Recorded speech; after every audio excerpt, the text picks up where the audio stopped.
Welcome to the Commercial Real Estate Academy podcast, the podcast dedicated to simplifying the commercial real estate industry for the masses. Each week, we sit down with industry experts to dissect the many facets of commercial real estate and extract valuable lessons you can apply to your business. Whether you're a new or seasoned business owner or investor, the Commercial Real Estate Academy podcast will be your go-to resource for all your commercial real estate needs. Now, here are your hosts, Raphael Collazo and Jeff Walston.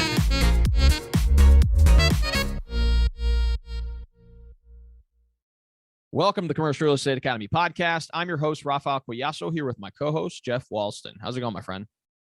It's going amazing. Finishing out the day strong. Been a very productive day. Got a lot of things done, and excited for the rest of the week. What about you, Raphael? How's it going? Good, man. Good. Yeah, it's a beautiful weather outside, so I was able to get out a little bit today, which is nice. You know, I wasn't in front of the computer most of the day, which is always nice. And now that the weather's starting to pick up a little bit, I'm excited to start doing more things outdoors. There's going to be more events outdoors, festivals, et cetera. And, you know, now that COVID's kind of tamed off a bit, and I know a lot of people are pretty optimistic about, you know, getting out, it's going to be really cool to see what happens in 2022 as far as outdoor events are concerned. But, you know, speaking of just a phenomenal conversation, I mean, we had a really good conversation today with Deborah Smith, who's a principal of CenterCap Group.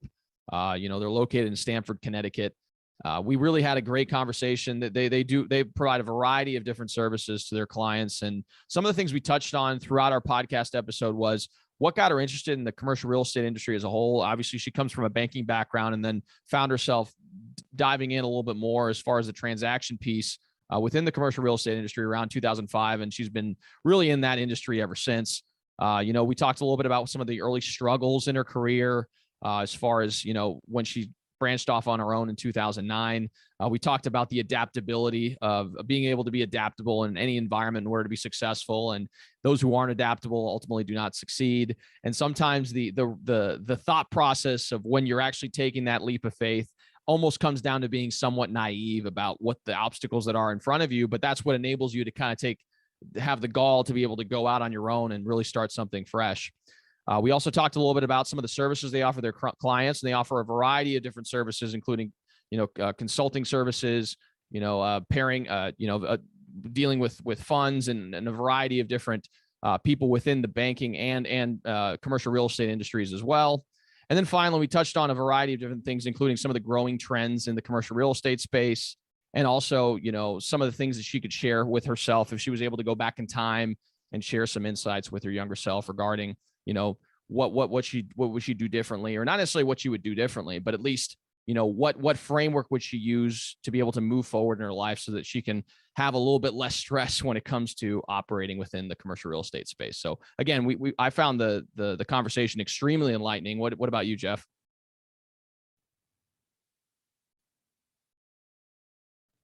Deborah was very knowledgeable and insightful, like you said, knowledgeable for sure. And I definitely enjoyed the conversation we had, and I think all of you listeners will as well. So definitely. No, I agree with you. And at the end of the book, we actually, at the end of the podcast episode, we share a variety of different books.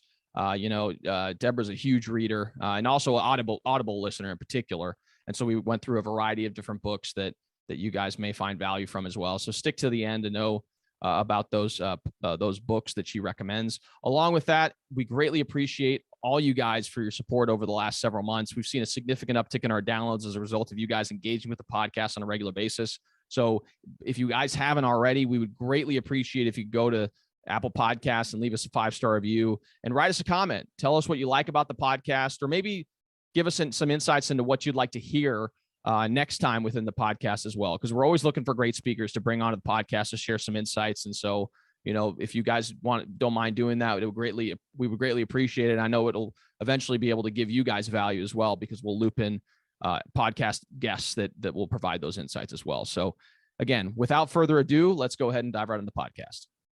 Well, hey, Deborah, great to see you this fine afternoon. Thank you. Thanks, guys, for having me on. Much appreciated. We appreciate you coming on. Thanks.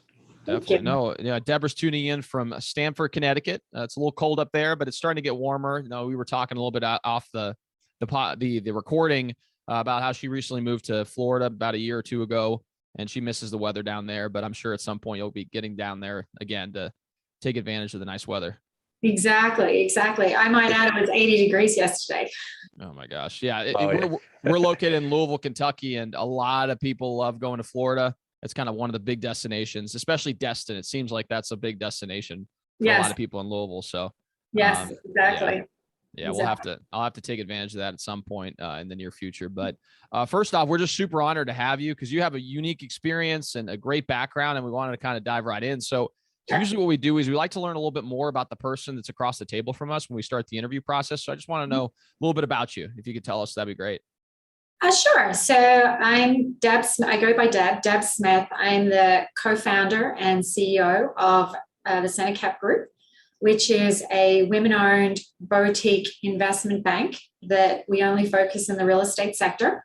We started it in 2009, and wisely or unwisely in the great financial crisis, probably unwisely, but I'm still here. So I'll take that as a good sign that we've prospered and we're going strong and looking forward to continuing to grow the business. It's a good time to be in real estate.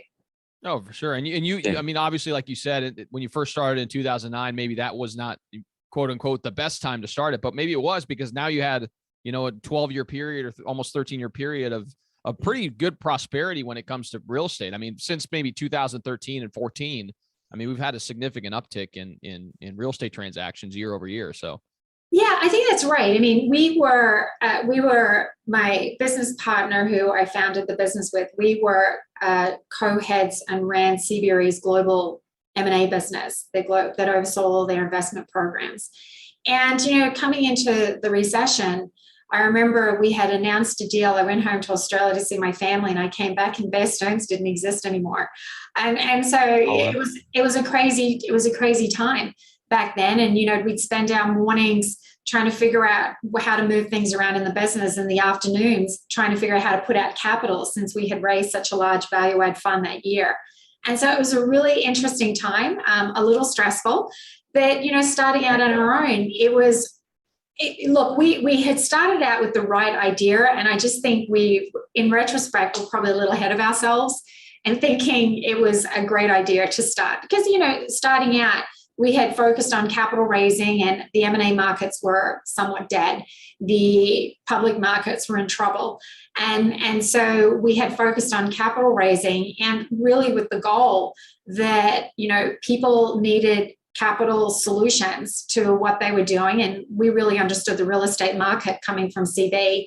And we had been covered by so many banks when we were at CB. And we didn't feel like they really understood the principal side of the business at all. And so we felt there was a real opening for someone who looked at real estate and from that side of the business and thought there would be a value add to folks that we could come into their business and underwrite and look at their properties and their projects they were looking at and really drill down and tell them what would work and what wouldn't work, more importantly, I guess. But it's, we were putting one foot in front of the other. I just think if we had looked at it holistically and realized that the world was blowing up, I'm not sure we would have been brazen enough. If we'd step back for 5 minutes, we'd be brazen enough to have started it. But I'm glad we did because it's been a huge ride. And you're right, is that I often say out of confusion comes enlightenment or out of chaos comes opportunity. And there's no better space than the real estate space that understand that. And so out of that chaos of the great financial crisis, this industry has prospered. And there's always winners and losers, but the real estate investors really know how to create opportunity and find them and exploit them. And it's a real credit to the industry because it's gone through so many evolutions, even over the past 10 years, that it is always evolving and there's always a new opportunity. And it's just who's smart enough to figure out how to take advantage of it. So it's a good place to be. Oh, for sure. Yeah. And your unique experience coming from CB and then offering those institutional ideas that you've already experienced how it operates from an institutional level and now offering those services a little bit more, I guess, one-on-one with your clients. I mean, I'm sure that's added a significant amount of value to the people that you serve ultimately on a day-to-day basis. So. Yeah, particularly on the owner-operator side. So half of our business deals with fund managers. And we kind of look at the world in terms of users and providers of capital, people who have money and people who need it. And our goal is to straddle both. I think we're the only women-owned business that does what we do, that exists. I'll actually go a step further. I'm not sure we have any real true competitors that have come into it and say, look, we work with fund managers on helping them on strategic growth and helping them figure out how to take their business to the next level. But we also help them put capital out. And then on the other side of the equation, we work with owners and operators who need capital and are looking for opportunities to figure out how to capitalize their deals. And because we work with both sides, you end up with a really unique perspective of what is going on in the industry. So it gives you a perspective of, you know what capital is looking to put capital into, and you know what the deals are that are out there because you're trafficking in that operator space. And so that matchmaking and being able to sit in between them is amazing, because then we can look at deals and say, well, yeah, we can raise capital for that, or no, we can't. And if we believe we can, our hit ratio is pretty good on delivering. And it's not a perfect world because it has ups and downs, but it means that we can take on assignments with a degree that we feel good about it, that we feel we can execute, and that, you know, regardless, and sometimes it puts us in some weird spots because we end up taking on a few assignments that probably no one else would take on. But that's because I think we have some insight into where we think the industry is moving and where we think the opportunities are coming. And because some of these processes on the capital raising side take time to effect, then it gives us time to kind of move into it, because you really want to be delivering, same as development, delivering when the capital's there. If you're trying to get your house in order and it's already there, then you've missed your boat because the capital's already moved. And so it's getting that timing right, I think a lot of times is part of the fun and the challenge of working in the industry. Oh, for sure. Absolutely. Speaking of challenges, what actually directed you and got you interested in the commercial real estate sector itself? Well, so my business partner, and I have two, who are two extraordinary women, absolutely amazing women, who we have a very long history between the three of us on a multiple of levels. But my business partner, who I founded the firm with, she was from a real estate background. She had been in coverage banking her entire career, whereas I did not. I was actually raised as a utility banker at Morgan Stanley on the transaction side. And so, and I had actually just fallen into it. I had moved over across banks. I bank hopped a little bit, and with never having real estate on my radar at all. It was not even out there. I'd not even contemplated. And then 2000, the last big hype boom around 2005, 2006 hit, and every deal was a real estate deal. And so I learned really fast how real estate worked, how it worked, and didn't know what a cap rate was, but I learned really fast. And the rest is history. So because you follow, the industry is so relationship based that you have to follow the relationships. And I think, you know, now we've been in it so long, people we were analysts with and people we were interviewing and now running firms. and that's really awesome. But it just means that you see someone say, I've known that person for 15 years. And we get a lot of that now. And so it means that a lot of our business in part is driven by people we know, in part because we deliver. And so, you know, I want to say probably 90% of our business is referral, either because of people we know or people we've worked with. And so it goes round and round. But it's, to me, real estate is unique. And there's a reason why at most of the bank firms that real estate is treated as a different group to a lot of the other, to industrials or transportation or some of these other groups. It has its own home because the valuations and how you look at the business is very different. It's very different. You're not working off, you know, EBITDA multiples. You know, you're focusing on NAVs, and the concept of NAV doesn't exist in other industries like it does in this one. And so it's unique. And then the role of capital and the role of debt is very it's very important to this sector, and so you don't have that either in other sectors. And so it's very unique, the pieces. And so I think from a transaction side, it was definitely a learning curve. And now I'm in it. I've been in it for 15 years now, and June much longer. But after this amount of time, you know, I think I know a lot about real estate because I think where we are right now. That's awesome. Yeah, and you kind of mentioned something that I think is very important to kind of glean as far as insights are concerned, is the relationship piece of the business. And obviously, you coming from a banking background as well. I mean, that's a similar type of industry where it's a very, very relationship based. You're building relationships with people in different industries, and they become your recurring clients that you deal with your entire career, essentially, because you become their trusted advisor. And similar in the real estate space. And obviously, you're on the investment banking side. I've been on the brokerage side for several years now. Come from an IT background as well, but it is a very much a relationship business. And so having been executing as long as you have and performing at a high level, and also growing up in the industry with a lot of these people that are now running these firms that you eventually are dealing with. I mean, that's something that, something to be said about the industry itself. Yeah, it's certainly been a ride. I think when I finished school, I was going to be a tax attorney. So I never in a million years thought this is where I would be, which goes to show the evolution of don't get too hung up on anything that you think you want to do, because sometimes when you do that, you miss all the really great stuff that just happens. I always call it life happens. And so it's definitely been an evolution. But I remember when I was sitting at Morgan Stanley as a first-year associate, and there were the real estate folks that often went up to the real estate group to work directly. And it never would have crossed my mind all those many, many years ago that I would be sitting where I'm sitting. And so it's definitely been quite a ride. And it's definitely been a lot of fun to get here. So, but I think the best is yet to come. I think the industry is going through some massive evolution right now in every sector. There's massive change going on.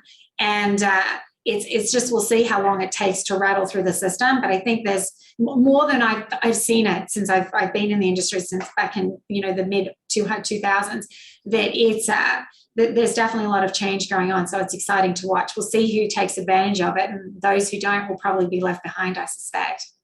Absolutely. It's a competitive environment out there. You gotta adapt, or eventually you die, right? So that makes sense. So that's exactly my key point, by the way, is adaptability. People always ask me, how do what's the key to surviving as an entrepreneur? It's like, as you just said, it's adaptability. It's another one thing I say.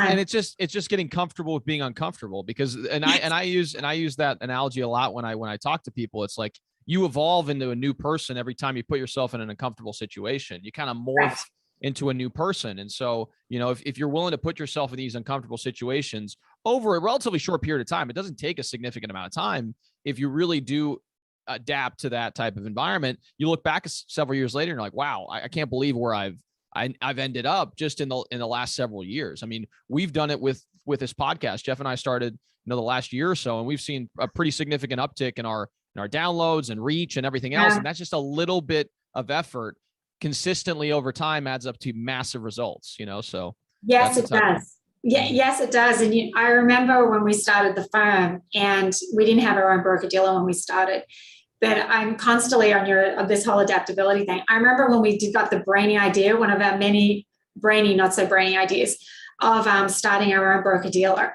And I remember once we got our membership, and before we got our membership, that I had a team working on it, helping me put it together.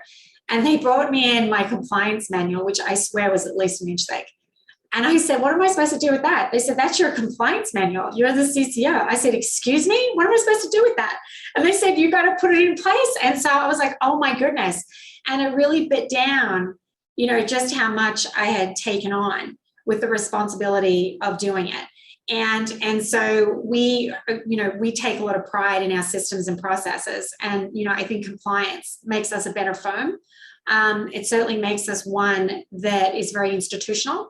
And we take that stuff very, very seriously. But, I look back, because up until that point, my experience with compliance was sending my brokerage statements into the compliance department. I was like, how hard could this be? Well, I was wrong. And it was a huge undertaking. And I'm glad we did it, but it was a huge undertaking. And it gave me a much broader mindset adjustment. Similar to what you're saying, I looked at the world differently, and I do look at the world differently. And I look at everything in terms through that lens of not only being a good business person, but also making sure I'm a good compliance buddy. And so we make sure in our business that the two tie together and they move in tandem. And I think that's also unusual for a firm where you have that level of integration that we have to make, our compliance team's job easier, and to make sure that everyone in our firm toes the line. And I think we're a better firm for it. That's awesome. Absolutely. Oh, for sure. So one of the things we wanted to ask you, we like talking a little bit about the beginning when it went with a lot of our guests. And so can you kind of take us back to 2009? You've been with your business partner. You've thrown around this crazy idea of going out on your own and starting something brand new. Can you kind of talk us a little bit about some of these early struggles that you faced within the early couple of years? Yeah. So when we started, and we actually fell in it, I think it was more a case that we had gotten a call from an attorney at one of the big law firms who said, we think we have a client who is a fund manager, could really use your help. And I had worked with them at CB, and they said they really need your help. They're doing a corporate deal, and I think they could benefit. So like, okay, all right, so we can do that. Sure, we'll take a look at it. So we traveled and we gave some advice, and then it comes to paying you. I was like, well, hang on a second. I'm an attorney by background. I said, you can't just pay me. I need a company. I need a company, and I need a checking account. Now I need a company name. And so then the next thing, and at the same time, I'm like, well, maybe should we start this business? And, this was one, and this was a lot of fun. We really enjoyed it. We were doing things our own way. And how hard could this be? How hard could this be? And so one thing and I see you laughing, Jeff, and that's exactly right. I laugh now. But, one thing with the how hard could this be is, so we finished up that assignment. We end up getting office space from a very good now client of ours. And we got some shared space and a desk. And then we're like, you know what, we can make a go of this. Our industry really needs it. We can benefit from it. We can control our own destiny. This will be great. The challenge then comes, we were used to working with a team. So now we have to figure out how we're going to do all this stuff. And I remember many, many nights where we were doing our own modeling at 2 a.m., 3 a.m. in the morning. I was like, I haven't done this as an analyst. And we're running our own numbers, writing our presentations, figuring out the color scheme. We didn't even have a color scheme back then, right? Because we had just started up. And it's like, so we figured out, do you like this blue? Do you like this gray? So we figured out a color scheme. We figured out some fonts. We created some presentations. We're presenting it during the day. And then we're going back at night. We're doing it all over again. So we were working so many hours every week with the grind. And so the concept that you have to take out the trash as an entrepreneur is absolutely true. But then you decide you're going to hire someone. Well, okay, I don't know the first thing about insurance, and I don't know the first thing about, how you pay people, and then I need a website. So now I need a website, and you start needing stuff, and you don't know the stuff you need until you're right there. And so it's a little unorganized. And so, how do you get all this stuff off the ground? And it's one step at a time. And I think coming back to that whole adaptable thing, I was like, well, wait a minute, what are we going to do this? And so it was figuring it out as we go along. And I tend to be a super, super organized person. And so it was the processing and keeping everything in order. And as the firm has grown, all those things just become more complicated. I look back, our business back then, we thought we knew a lot of people. Turns out now we know a lot of people. We thought, we knew a lot. Turns out now we really know a lot. And we've evolved over time, that our business today is we've grown, we've added on services, we've added on a much broader team and a much bigger office space. And we've evolved, so it's much more complicated. But those early challenges, I understand why a lot of businesses don't succeed. I really do. And it can be because there's just too much stuff and it's hard to figure it out, or you don't adjust your business to what the market needs. And our business has definitely evolved over time from that very first assignment. Everything about us has evolved, has changed in some shape or form over time. And, for you all, where you've seen an office lease and had to negotiate it with clients. I mean, I hadn't done an office lease myself, and I'm an attorney by background. So obviously I'm focused on every single little litigation, indemnification, obligation, my leases. And that goes for everything, whether it was hiring even a payroll company to do it, is to overanalyze everything. And to get your head around those things, I think it's really challenging. If it's not your wheelhouse, I don't know if I was born an entrepreneur. I've become an entrepreneur. I'm a banker who's become an entrepreneur. And quite frankly, I just figured it out. That's what I did. We just figured it out and moved on to the next thing. And so if people can do that, then you survive. And if you can't, then you don't. Yeah, that's what I loved earlier, what you said. This can't be that hard because we had a lot of fun. And that is a true entrepreneurial statement. Oh my gosh. That's all around about minds, right? Yeah. You two are doing a podcast. I mean, we're all crazy. Right? Yeah, so that's what made me laugh, because Raphael and I are the same way, and every entrepreneur out there is, that they have that. It's like, well, this can't be that hard. Let's just do it. Yeah, we had a lot of fun. Well, and then they just dive right in. And I feel like that, I would, for lack of a better word, naivety is what allows you to be able to just take a risk, because in reality, if you really understood the implications of what you were trying to get into, you would talk yourself out of it. But for me, it's like, what do you got to lose? It's like, I got YouTube, I'll figure it out. That's right. How hard could this be? Yeah, exactly. Literally, YouTube University is what I've relied on. The last 3 years I've been in the commercial real estate business is literally just, I don't know how to do that. Okay, let me go to YouTube, and I just watch videos, or figure it out online somehow, get down the rabbit hole. I mean, it's just, you can figure things out if you really set your mind to it. And that is it. When you don't have, coming from a very big, all bulge bracket firms, and when you come from that, and you don't realize how many resources you have at your disposal. You just don't think about it. But once you're on your own, and there's no one who's going to do it. It's just me. It's little old me. And, doing Excel spreadsheets and things that I hadn't done myself in years. And we had just started up. I mean, we're in our 30s. We took no outside money. We're, some ladies that with some laptops that we had the brainy idea that we started in each of our apartments, and said, we'll just figure this stuff out, because how hard could this possibly be? And that's what I mean when I say I was brazen, because I look back, and if I knew, there are many times as we've evolved where I've looked back and says, oh my gosh, if I had have known how hard this was going to be, and it can be really, really hard. And I think, probably a big reason we've survived and prospered beyond this adaptability is I have great business partners. I have an amazing family. I have, amazing friends, but all else, I have amazing business partners. And for anyone who asks me advice about starting up your own firm, I've always said you should start up with someone who is nothing like you. I could never do it on my own. I would never have done it. But if you're going to have it, you should have a business partner, and start with someone who's nothing like you, that adds something different to the table and tells you when you're off track, and you don't bite their head off. You're like, oh, really? And where you can have that camaraderie. But when times are tough, it's great to have that person. And when times are great, there's a lot to celebrate. But I think part of what we've worked, we've always been really busy. And even when we're working all of those hours, we're always assuming that the other person had more than we did. And so we needed to do more.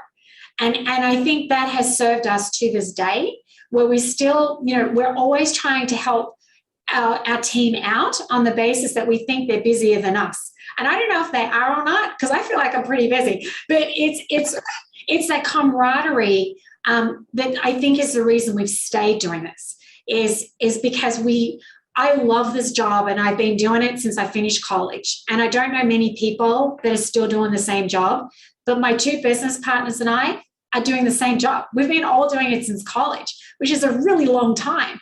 And I still love it. And I think every day is better than the last, because every day I know a little bit more than I knew yesterday. And so it comes with experience. And now, we work on deals we like.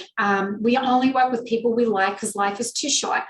And we have a lot of fun. So, we have a lot of jokes. There's a lot of camaraderie. And I think, and I still have some long days, more than I like, but it's okay, because I know they're there and everybody is hauling it. And so we're just trying to get to the next place and do the right thing by our clients.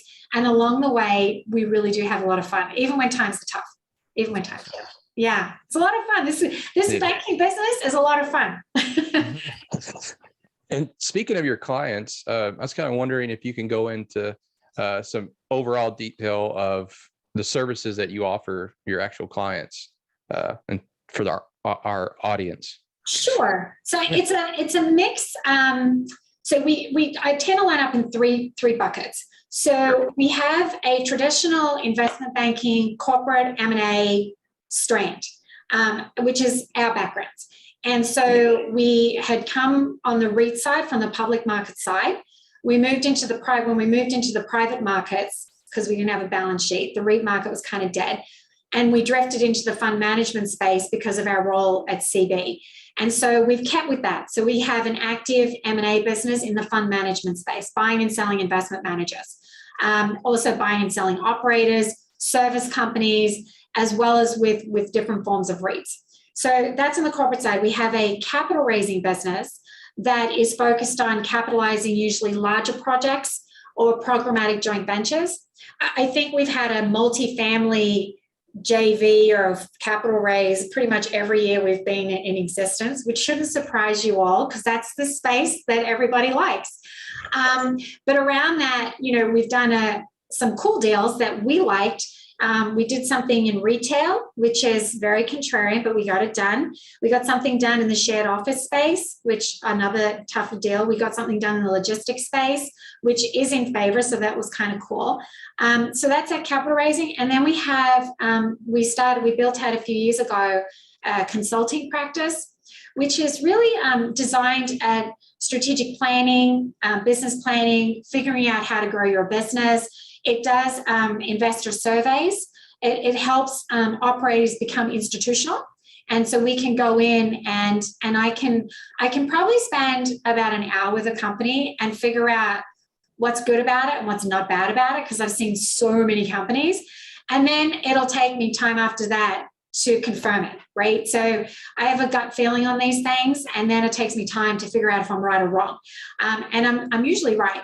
And then just doing the deep dive and uncovering information about them. So we have that business. It's a diagnostics where we can come in and look at your company and tell you what's great. And when I say what's great, it's from an institutional perspective.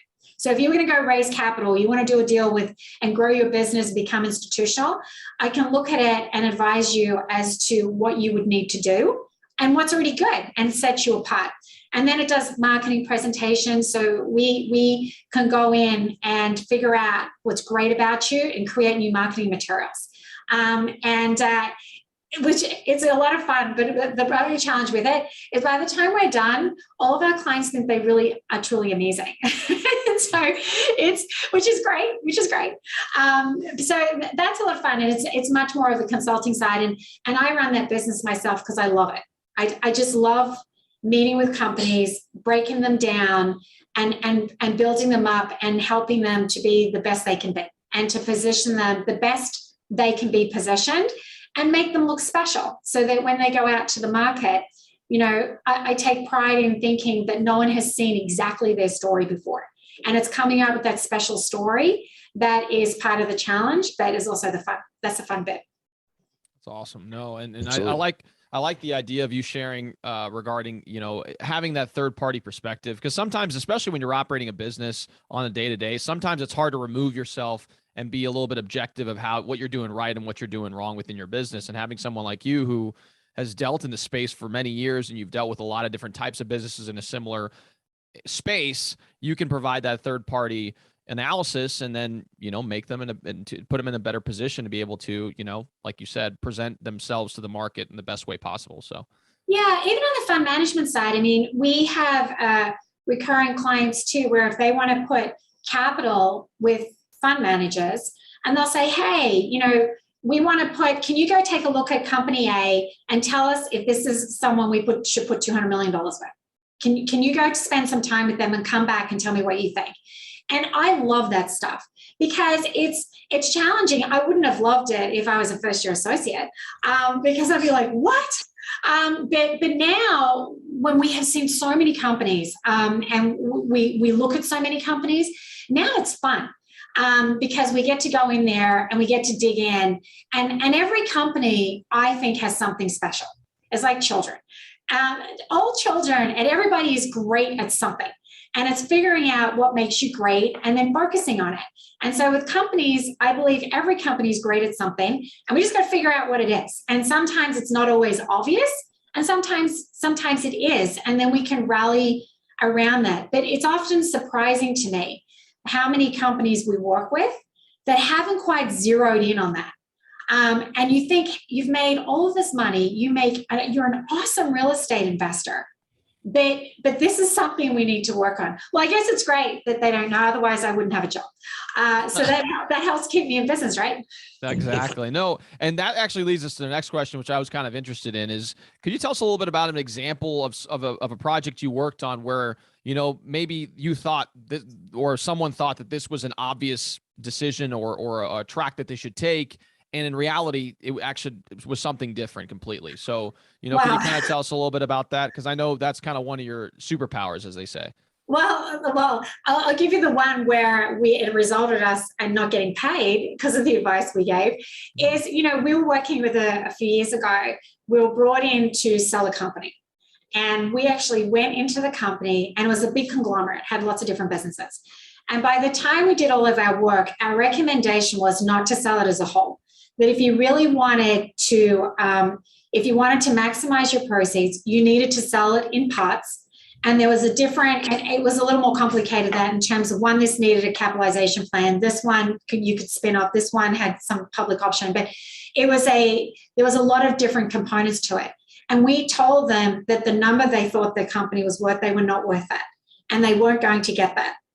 And we were pretty serious about it. And so we didn't want to sell it as the whole. We didn't think we could get it done. And so we didn't take it on. Wow. Now we could have, and dragged it along, but life is too short and to work on things we don't believe we can get done. And so we passed. And I'm confident it was the right advice. And I think we do a good job in giving the right advice to our clients. Sometimes they don't always want to hear it, but if they didn't want the truth, they'd come to the wrong firm. And so I'm happy to be honest about it on the basis that isn't that why you hired me, is to tell you the way it is. And most of the time it's good stuff. We get to, we were brought in to analyze a company last year for an investment to be made in it. And we did our diagnostic and come up with our view of some amazing things, and some things were a shortfall. And our recommendation was, look, you can invest in this, but these are the challenges if you do, right? I've told you, because at the end of the day, I can't weigh up how someone measures risk of how they balance different priorities. So if I've given you 3 priorities and one thing is great and the other one is terrible and one's in the middle, how you weigh those things up is your call. And all I can do is tell you what I see, and how you choose to use it sometimes is up to you. Oh, for sure. Yeah, no, I mean, all you can really do in any situation is present the data and then, provide your interpretation of what the data should be. But at the end of the day, the decision maker is the one who has to make the decision. And so this is something that I deal with, and I'm sure, Jeff deals with in his business. Jeff is in the commercial construction space, and he deals a lot with clients. It's a tough place right now. It is. But he does phenomenal work, and he does a lot in the, retail and industrial side of things as well. So, but again, it's one of those things where, you can sit down with a client and you're pretty much telling them maybe their baby's ugly, quote unquote, because, but essentially you're just telling them the truth and trying to get them to a point where they realize that this is what the market is, because the market can be vicious. I mean, the market is going to tell you what it's going to tell you, and whether or not you want to hear that message is a different story. But hopefully most of the time people, listen to your expert advice, and then from there they can make the determination. And again, ultimately it's their decision. So market will speak. As I often say, look, I can tell you the numbers higher, but I'm not buying you. It's not me. I'm not buying you. The person you need to write a check is off this list. It's not me. And so they're the ones you need to convince. But this is how I think they're going to look at it. And that's what we do take pride in, is to be able to say, this is how we think an institution will look at it. And this is how they're going to break it down. But by the same token, more often than not, our advice usually is you've looked at it this way, give us your information, and I can tell you how to slice and dice and how to position yourself so that you understand your strengths better. And that's what it really is. Because I think people should always focus on your strengths, right? Life's too short to focus on your weaknesses. I mean, the whole world's willing to beat you up all the time. You don't need to help them. So just focus on the stuff you're good at. And that's part of our message is everyone is great at something. We can help you find your strength.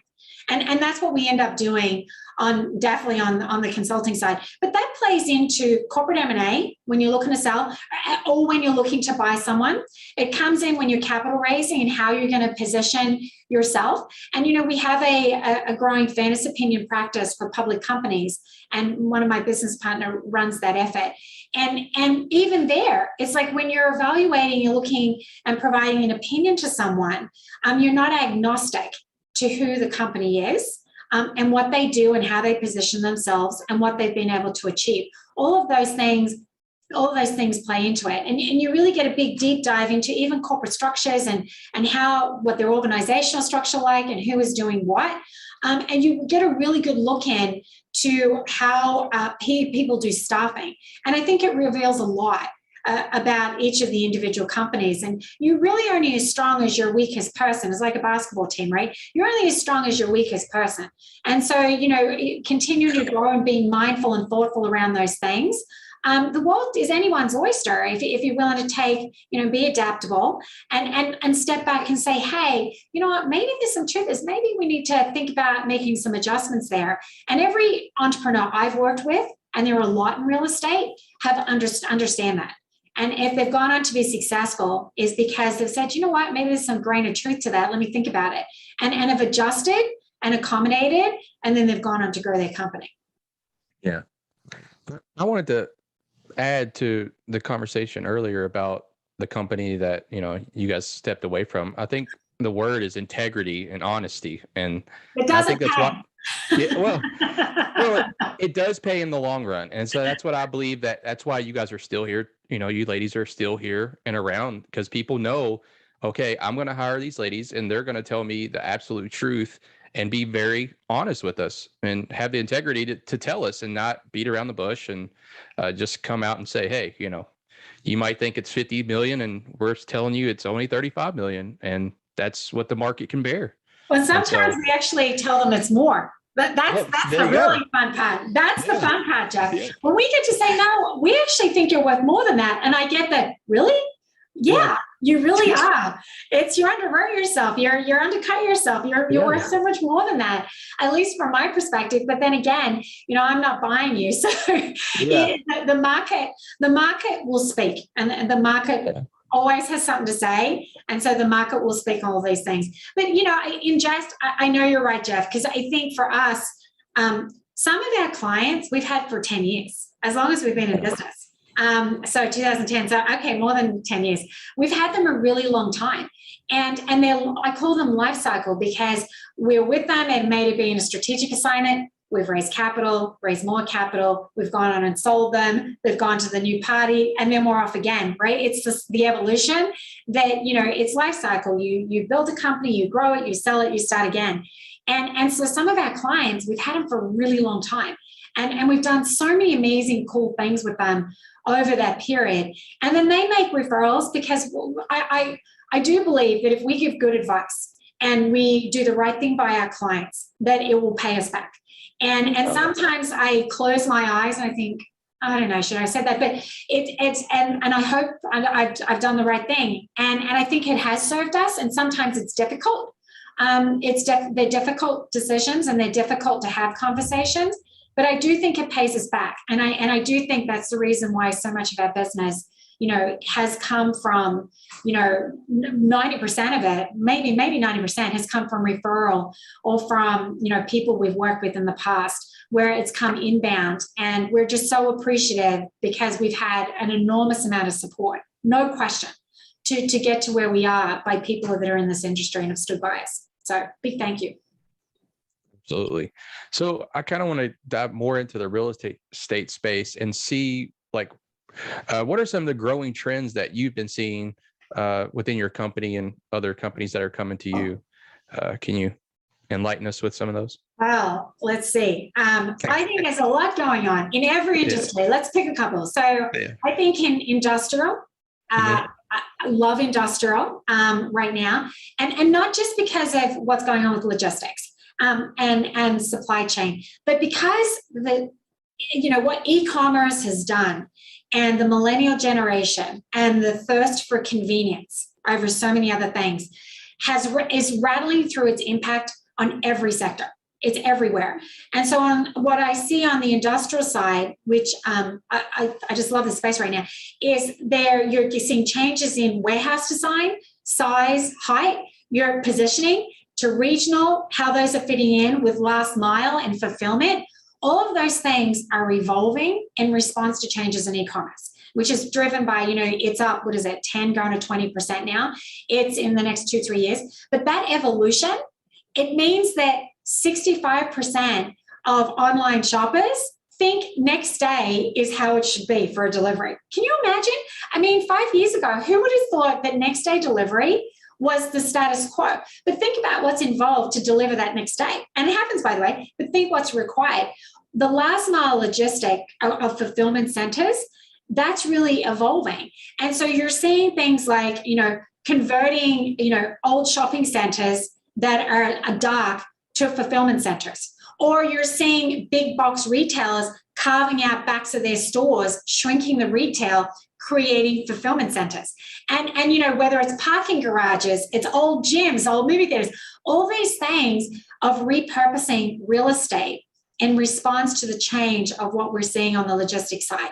And I think that is really cool, because what also is in that is technology. And this is something we are very big on. I think it's a generational thing, but I think technology, which is prevalent in every industry, except this one, that still does paper leases.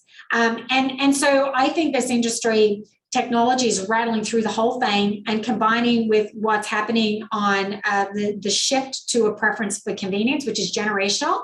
Those combinations, in order to do all that logistics stuff, you need technology. You got to have amazing systems, right? And if you're going to have, and this rattles into cold storage too, that if you're going to have a facility, a last mile fulfillment center, and you've got in it, how do you know whose blueberries belongs to who? Right? You've got 10 distributors. How do you know, right? So this blueberries goes to this person. And because the logistics and the tech systems have to be so advanced. And think how much progress that is over even a 5-year period. It's actually mind-blowing what goes into dealing with that. And same with cold storage, which we have a massive shortage in this country, has completely evolved. Why? Because of what's going on with the biopharmaceuticals, but also because of e-commerce again. Everyone expects their fresh lettuce today. Everyone wants it today. And so responding to that, how do you make that happen? Right? It's not magic. So I find that when you rattle through those things, that you're seeing the entire industry on that piece respond. And then you can see it. There's every sector of real estate has the same thing. So you can even go into retail where, fair enough, we're changing dark spaces, the whole configuration of what you need for your box stores. Shopping, because you have e-grocers, what is it, something like 75% of e-grocer shoppers do pickup. So, all right, well, how are you going to fulfill all that, right? So it's that change which requires a logistics system, a technology system, and it changes the way that shopping centers, neighborhood centers, grocery stores function, right? And it's all driven because the shift in consumer, driven partly by COVID too, where the industry has to respond to those changes. So, and you can go on and on and on through every sector where I think there's changes that are happening like that as the industry continues to evolve. It's very awesome. Oh, for sure. Yeah, we had this gentleman, Jeremy Neuer, who's a top broker at CBRE in New Jersey, and he's a big advocate for technology and commercial real estate. And I actually went to the Commercial Real Estate Technology Conference back in last year. And there's some amazing technology coming down the pike. And like you said, the technology and the adoption in the commercial real estate industry has been slow. It's been slow to adapt, to say the least. And he believes that one of the biggest change agents for adoption of technology is the tenants now demanding a more inclusive tech stack. So, these millennials are coming into the workforce. They're, over 40 or 50% of the workforce right now are of the millennial generation, a lot more adaptive when it comes to technology. And now it's like, Mr. Landlord, I'm not going to come to your office building if you don't have good Wi-Fi, if you don't have access control, if you don't have all these different technologies that are integrated within your system, which is in this case an office building. It's going to be something that they're just not going to get the tenant base that they need, and so landlords are going to have to adapt in the office space. And obviously, as you mentioned, in the industrial side of things, I mean, that's something that amazing technologies coming down the pike. And one of the software systems that I saw at the technology conference, which I thought was amazing, really really cool, is utilizing drone technology, where they lift up these drones into the sky, and they can map out these parcels. And imagine you're a developer for Marriott or some of these larger entities. They each have templates based on, parcel size and whatever else, the topography and everything else.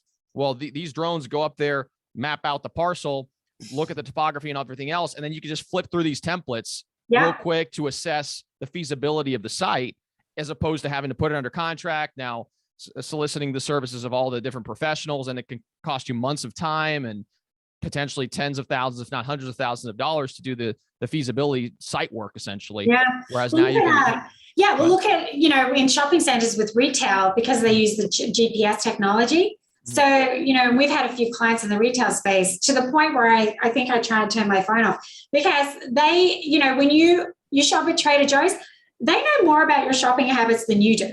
They know where you've come from, how long it took you to get there, how long you're in the store, whether you went to the store next door, whether you left and went to the Waffle House down the street. They know so much information. But just think about what this does, whether it's drone technology or whether it's being able to use your phone to understand your shopping habits. What that means is that if you follow through as an investor, it changes the risk-reward equation of investing.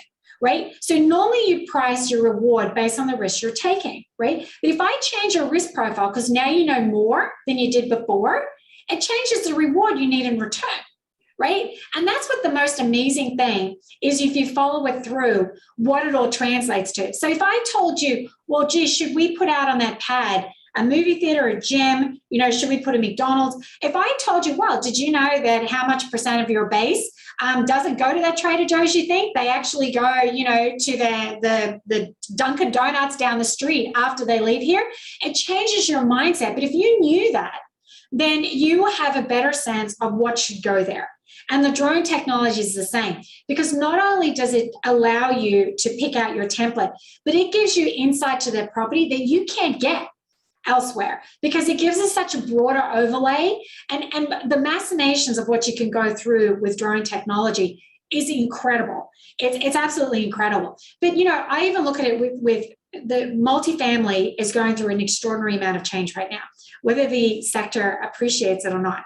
Is you in this day and age now, you can search, look, lease, move into an apartment without speaking to a single person. And you can do it in 24 to 48 hours, right? Because the technology system between Menoport and being able to review things online, and the way you do Facebook advertising and who your target market is that players can have a lot more clarity into understanding who their potential tenant is, and they can market to that tenant base, right? And so once you have that information, now with virtual tours, where we know people, companies where, 80% more entire leasing through this last cycle through COVID, and they never saw the apartment.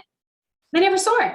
And that is real, because technology has created an ability to do that.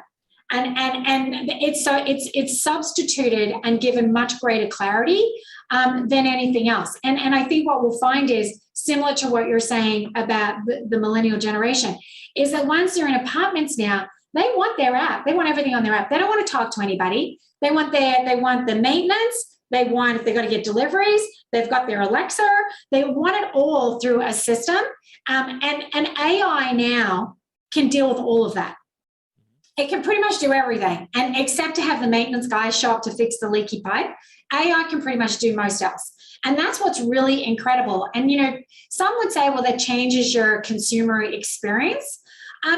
Maybe, but I think it depends on which consumer you're targeting, right? I think that depends on where you are in that equation.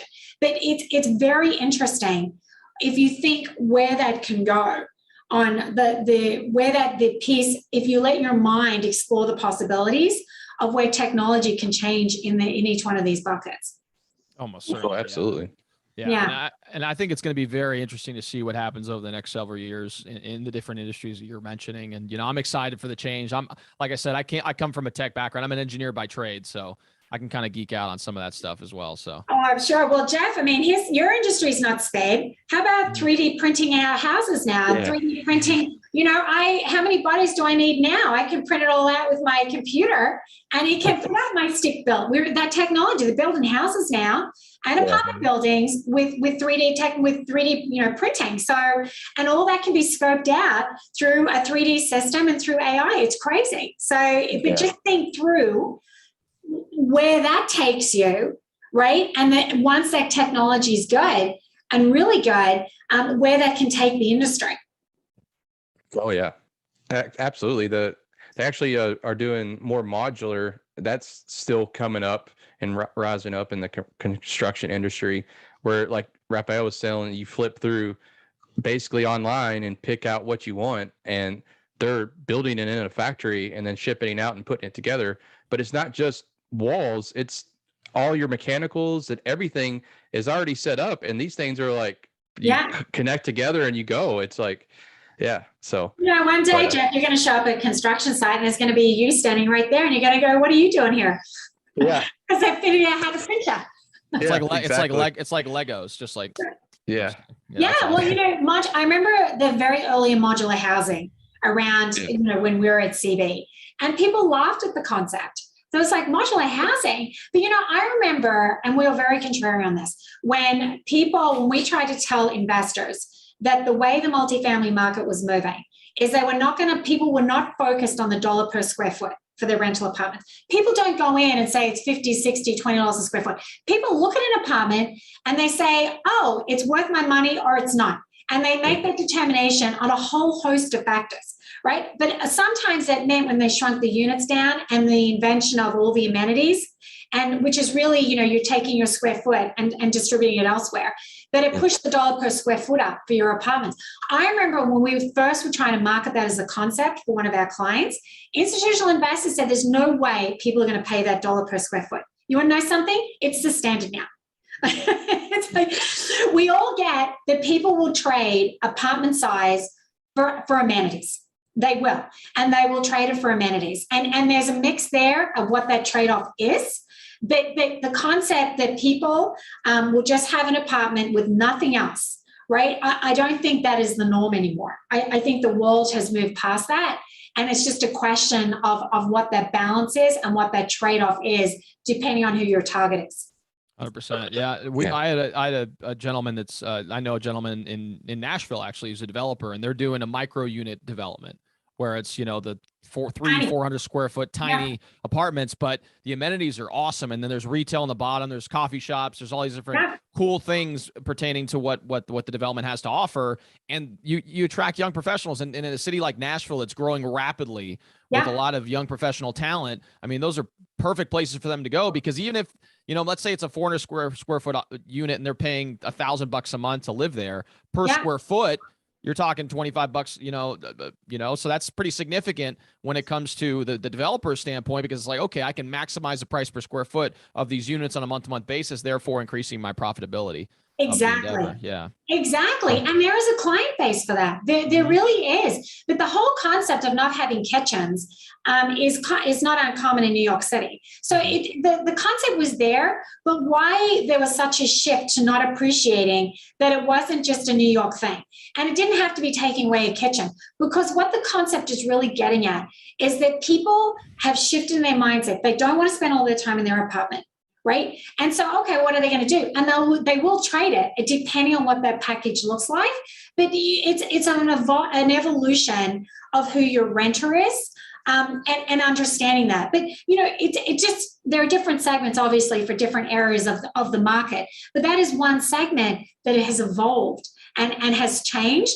And if you don't want to capitalize on it, then you either go out of business, you don't make as much money as someone else that has figured that out. But it just, to me, we chuckle a lot internally because we remember when we first started talking about it. And I remember many conversations with very well-known institutional investors who told me I was out of my mind if I thought people were not going to focus on dollar per square foot.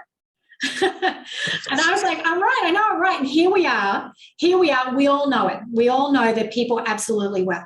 So, but it's a full circle getting ahead of some of these things. And I find sometimes we're a little too early on stuff. And so it takes us longer to get through it, but we have a conviction and it feels right. And there should be. And for some of these things that we're seeing, whether it's logistics, and there's some interesting things still going on in multifamily and still in retail and all of these industries. It's sometimes you have to be a little creative and you have to be a little patient. It's, do you want to be first or a fast follower, right? So which one of those? And sometimes we, end up taking on and have to work a little too hard in order to get something done, which seems so obvious to me. It seems so obvious, but sometimes it takes a little time. Definitely. Absolutely. For sure. Those some great insights. So, with the gift of 2020 hindsight, if you had to go back in time to the beginning, and kind of talk to yourself, let's say at the critical juncture in your life in 2009, having gone through everything that you've gone through up until this point, what are some of the main piece of advice that you'd share with yourself so that, you could traverse the next 13 or 14 years of your life the best of your ability? Yeah, it's I actually gave my daughter the advice I'm about to say right now. Don't sweat the small stuff. Don't sweat it. Life is too short. You don't have time to sweat the small stuff. It's like focus on things that matter. And it's fine to have expectations and it's fine to set ones that are really, really high, but you can't beat yourself up if you don't reach them, right? So you just have to focus on setting your target, aiming for your target, but you're not going to knock it out of the ballpark every time. And don't be too hard on yourself if you don't get there. But don't go looking in the rearview mirror and think to yourself, well, if I could have, should have done it, I would have been different. It's done. Time has passed. Time has moved on. And I think a classic line that my partners, our colleagues, my children, my husband, it's all the same. It's like, what, haven't we already talked about this? I thought we already made this decision. We're done, right? Let's move on. We have too many things going on and we don't have time to belabor decisions that are already made. It's made, move on. And I think if you take that and if people focus on the big picture, making decisions, forget the small stuff, right? I know you think it's tragic. The little thing was tragic. It's really not. It's a pimple on an elephant's butt. It doesn't matter. And just focus on the big picture stuff and just focus on where you want to go with those. And don't sweat it and don't look back. I'm not a look back kind of person. It's done. You moved on. So that's what I would tell my former self. And I'm almost sure I wouldn't take that advice. Yeah, no. And I think, and that's some phenomenal advice. And like you said, sometimes it's hard to see through the weeds when you're going through it, right? Because you think it's a bbig deal when it's happening, but when you have the gift of 2020 hindsight, you can say, well, actually, it really wasn't that impactful. It really wasn't. But I say that because even now, how many people don't lay awake or wake up in the middle of the night because of something that's bothering them? We all do it, right? So I can give that advice and say, don't sweat it. And it's true. But by the same token, you all and I would not be where we are if we didn't stress on wanting to be the best we can be, right? And to deliver and to focus on achievement and achieving those things if we didn't sweat the small stuff. But I just wish we stressed just a little less. Just a little tiny less. Yeah, and I think that, just being cognizant about when you are, in fact, stressing more than you should be, I think is super valuable. And I do that a lot too. Sometimes I just catch myself. I'm like, hey, let's calm down here. I'm maybe overreacting to this sort of thing. But you're right. I mean, especially coming from a high performance environment where, you're putting a lot of pressure on yourself and you want to succeed the best you can. I mean, you're right. You're going to put a lot of pressure on yourself, but sometimes it's good to step back. And, that's why, I exercise. I try to meditate in the morning a little bit just to clear my head for the day. So that helps a lot too. But you're right. I mean, I think that just taking a step back every once in a while and appreciating how life is, because you're right, it's very short. I think it's important for us to just kind of step back every once in a while and just appreciate what we have. You only have this one moment in time now, and then it's gone. You don't get to get it back. So, you got to try and make the most of it. And I tell myself that all the time. Hey, don't sweat the small stuff. But it's focusing on those things. And when you achieve something great, and we have this in our office all the time. When you achieve something great, celebrate it. There's nothing wrong with celebrating, because so many things go wrong all the time, right? And plenty of people will beat you up for those things, right? So celebrate your wins when they come. And if you've gone and moved your expectations so you don't want to celebrate anymore because you're focused on the next thing, stop and smell the roses, right? Just for a second, it'll add 10 years to your life, right? It'll add 10 years to your life. Absolutely. Yeah, because you deserve to be happy and you worked hard for it. So just for a nanosecond, sit, chill, enjoy it. And then you can go back to focusing on the next achievable target or the next goal or the next objective that you have. But if you don't do those things, you will all end up living a little lost. I mean, they say 1 in every 4 people will make it to 90, but none of us will if we don't take some of our own advice. Exactly. Great advice. Great advice. So one of the questions we like to ask our guests, because Raphael are both avid readers, is what is one of the most impactful books that you've read? And it doesn't have to pertain to your industry. It can be any book. So. Yeah.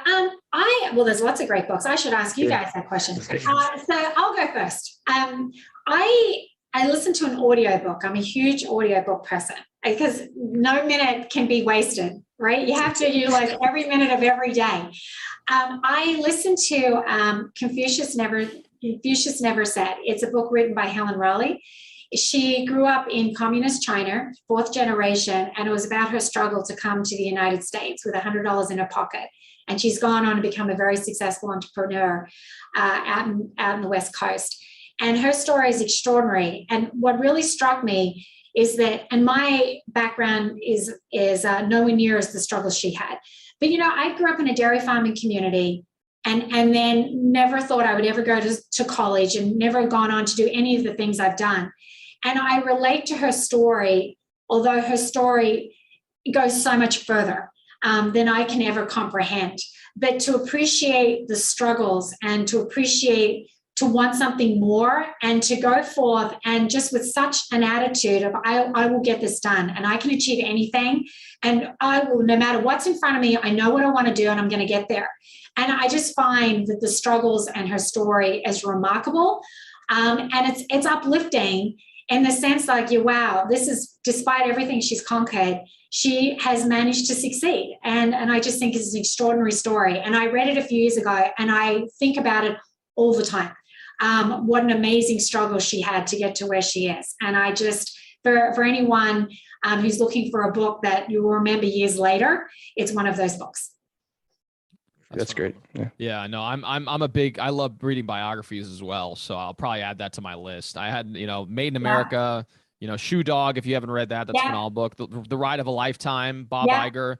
Absolute. Yeah. Well, I read A $1 Billion Loser, the Adam Newman story a few weeks ago. I actually read it. I didn't listen to it. Mm-hmm. It was amazing too. It's an industry book. But I mean, again, that's a story where you're like, how the mighty fail. But if you read it from a real estate perspective, you understand, you get to look at it and say, well, obviously that wasn't going to work. And you can really appreciate some of the story in there that because it's our space and it's so close to home. But it too is it's an amazing story. He's an amazing entrepreneur and achieved so much. But at the same time, it's how the mighty fail. But it was an extraordinary story that you have to be adaptable. Mm-hmm. Yeah. There's a lesson. Oh, sure. You have got to be adaptable. Oh, sure. And again, I haven't read that book, so I'll definitely have that too. But there's this book I read a while ago that was called Ego is the Enemy. And it talks about, I like that one. It's phenomenal. It was a great book, but it talks about different people in history that had let their ego get in front of decision-making. And so, one of the stories they talked about was George St. Pierre, who was a UFC fighter. He was, a heavy favorite to fight Matt Serra, who was a complete underdog. I mean, it was like 20-1 odds, and he ended up losing the fight. And even though he was undefeated, he beat all the people were in front of him, but that was because his ego got way too big and he didn't train properly for the fight, and he ultimately lost the fight at the end. And so it talks a lot about, getting ahead of your ego and realizing that even though you have had a lot of success, you have to humble yourself on a consistent basis, because otherwise you're not going to be willing to adapt, because you're always going to think that your success is a result of who you are. Innately versus your ability to adapt to the experiences you've had in the past. And so it was a very good book. And then also, quick tip on the Audible thing. My fiance, I listen to Audible all the time when I'm washing dishes and stuff and everything. Yeah, and so I put it 1.5 speed so I can literally listen to it faster. But you have to focus. You have to focus, because you miss something. You're like, wait a minute, what did they do? What was that again? Mm-hmm. I listen to all the ones. So I like typical, fiction books. I will read those. But when it's something that, I just read To Rule the Waves, which is about how whoever rules the oceans ultimately has global power. It's a really cool book that I saw on TV. I was like, oh my gosh, I have to get that book, which is how I get a lot of my audiobooks. I'll be sitting there and I'll see something on TV and they'll mention this book, who wrote this book. And I'm like, I have to have that book. And I'll sit there and I'll buy it right there and then, and I'll go on and listen to them. But it was a really cool book as well, where I'd never thought about it. But when you read a book like that, listen to a book like that, you look at world dynamics and you look at things very differently. And I feel as I've gotten older, I have a massive thirst for information. I love information, and I can never have enough of it. And it just makes you look at things and evaluate things very differently once you have it. And so I do it all the time. I'm reading a book on listening to a book on recycling right now. It's like these crazy topics. I never would have found them, but from sitting there, I'm like, oh my gosh, that book looks really awesome. I got to get that. Some people do the HGTV, and they do online shopping. Here I sit here and I buy audiobooks. But it's great. And I'm going to read the book you recommended. And I would have seen it if it had been on TV before. But since it wasn't, I missed it. Well, and we get a lot of our audiobook recommendations from guests like you. So that's great. We get to interview people who are extremely successful, and then we say, hey, what books are you reading? And then we get to read those books as well. So we've had over 50 episodes at this point, and we've gotten recommendations for every single episode. So it's been You're great. Gonna have to send me stuff. But of course, what's missing here, Jeff hasn't given me one recommendation. Come on, I was gonna surprise you. It's actually the book that I'm going through and working through is Systemology. I don't know if you've ever read that book. No. It's just how to build systems and processes within your business. So I'm doing that. Yeah, I'm doing that for my commercial business. Just totally rehauling everything. And so David Jennings is the author, and he's Australian. He's Australian. Yeah. Oh, well, then I have to read it then, don't I? Listen to it. I'll have to listen to it. There you go. That sounds like another good recommendation. I would never have picked up something like that. But if you've read it and you think it's good, then I'm all for it. It sounds like I would probably learn something new. And so once again, I'm all in. Yeah, I mean, just like you said earlier, it's with the systems and processes, as you grow, they get more complicated. And so I'm growing in my commercial construction business. And so I'm like, you know what? I have to totally rehaul all my systems and very fine tune them. So when I hire more and more people in, it comes off without a hitch. So that's why I picked it up. Yeah, and that's right. And that's what I was saying is your business, as you grow, your business gets more complicated. And I just even had this conversation today. I'm like, wait a second, I don't think that works anymore. We got to do something else because, our business has changed. And so that's my other. It's like, wait a second. And you constantly have to go back and say, well, that worked last year, but it doesn't work now. And it's like, but Deb, it worked last year. I said, well, that was last year. It doesn't work anymore because of X, Y, and Z. But again, it's the evolution and constantly being open-minded to where you're going and not looking back, because what that happened, you got to keep moving forward, and how you're going to change and adjust to that as you go is the trick. It's definitely. Well, Deborah, we greatly appreciate your time. I thought this was a phenomenal conversation. I know our audience is going to get a ton of value from our discussion today. One of the things we like to ask at the end of our podcast episode is it's for our guests to contribute something to what we call the commercial real estate treasure chest. It's a repository of resources that we make available to our audience. And, our guests have contributed a variety of different things, PDFs, Excel sheets. We've had people who have written books or ebooks, and they've contributed those to the treasure chest as well. Just wanted to give you an opportunity to say, what are you willing to contribute today? I will think of something. Yes. No worries. Yeah. I will think of something. A mystery item. That's what it is. A mystery item. I will think of something. There's so much good stuff. I don't know where to start. Maybe it's not good stuff at all, and that's why it'll take me so long. But I will think of something because I want it to be value. I want it to be value add. I mean, this has been so much fun to do, and I want to make sure I add some value right back to you. So I'll absolutely. come back. Oh, for sure. So if you guys are listening to this, it's going to be a mystery item. It's going to be a great mystery item. So you definitely want to take advantage of it once you hear it. You definitely want to go look in the treasure chest for this mystery item. Exactly. Yeah. You have to, the listeners, you have to go check out the treasure chest because you just don't know what an amazing little gold nugget is going to be there. Exactly. Well, Deborah, you've been a delight. Delightfully entrepreneurial, I must add. Thank you. And I know more and more people are going to want to reach out to you. So how would you like them to contact you? My contact info is on our website, and my email address is dsmith@centercapgroup.com. We are also on LinkedIn, and I'm on LinkedIn. You can Google me, Deborah Smith CenterCap, and I'll pop right up. And that's probably the easiest way. My number is on our website as well, which is www.centercapgroup.com. Awesome. Yeah. So if you guys are listening to this in a podcast format, we're going to include all that in the description in the show notes. So if you guys are listening to this in podcast format, feel free to go in the description and check that out. If you guys are watching this on YouTube, it will also be in the description as well. So you guys can access that as well. So again, thank you all so much for tuning in. If you guys are watching this on YouTube, we would greatly appreciate it if you could like and subscribe to the channel. It really helps with the YouTube algorithm and ensures more and more people can hear this message. If you guys are watching this or listening to this in a podcast format, whether that's Spotify, Apple Podcasts, etc., we would greatly appreciate it if you could leave a 5-star review. We've seen a significant uptick in our downloads, over 100% in the last couple months as a result of you guys engaging with the podcast and leave a review. So we would greatly appreciate you guys doing so. Thank you again so much for tuning in, and we'll see you all next time.